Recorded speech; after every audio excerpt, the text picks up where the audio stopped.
Hello everyone, today we are going to learn basic Inkscape tutorials how to make heart. Okay, to make heart, first I will use these tools, pen tools. So you can click like from this point into here.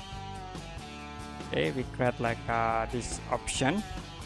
And then to make this object arch, you can use these tools, not tools.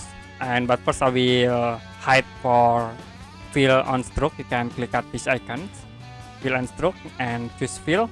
We can click at this icon to hide the fill. After it, you can select at this line object and you can move to the top to make it cube. Okay, like this, make it cube. And then we cube again at this object. Now you can set this point into here. Reset again into this point, and you can combine again. You can edit like this. You edit again at the point and in here. Okay, you can move.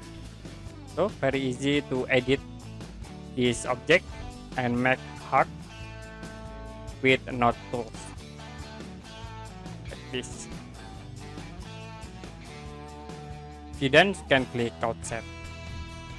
Okay, that's it for basic Inkscape tutorials how to make heart. And if you have any question about this tutorial, you can comment below this video.